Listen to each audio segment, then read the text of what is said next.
even though I keep them in Adobe RGB or sRGB, one of those, I keep them in RGB color space, they are still completely black and white. And then the final thing is some of my favorite photographers in the world who shoot black and white. So yeah, people like Peter Lindbergh and Helmut Newton.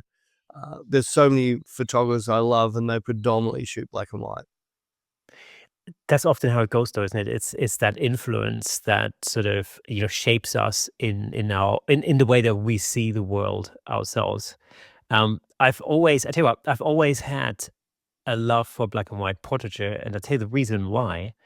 There's two reasons. One, my dad had a photo book, and I actually can't remember who the photographer was.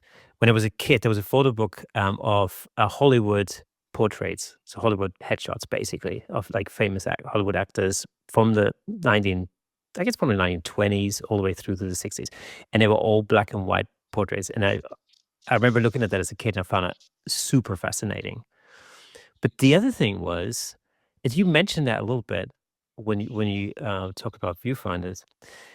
I was a very early adopter of video cameras back in the 80s, right? When, again, I've mentioned this many times on this podcast, my dad was a photographer, my grandmother was a photographer, and I rebelled as a kid. And I thought, you know, video was the thing, you know, you can make pictures move. Awesome.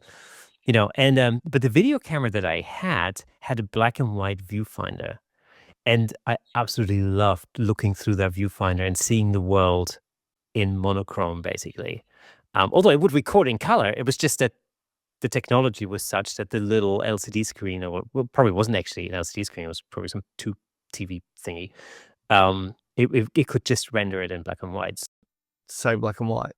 If you shoot Tri-X, you've got Tri-X. If you shoot any of those, you've just got that look. Well, I do all of my work in color, and even though say in Lightroom, even though it looks black and white on the screen, Lightroom thinks it's a color picture because I've dropped on a green channel light or something.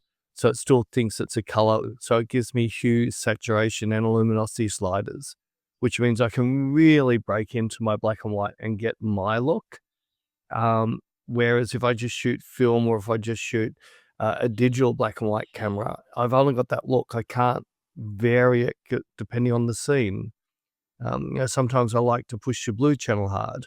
If I'm in a black and white camera I'd have to put a blue filter on, but it doesn't give me the choice afterwards to change my mind. Yeah, I really think it's important as an artist that you are not clicking things down, which one.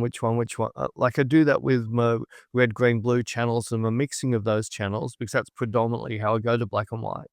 I'll do that, but that's still to see what's happening with skin tones.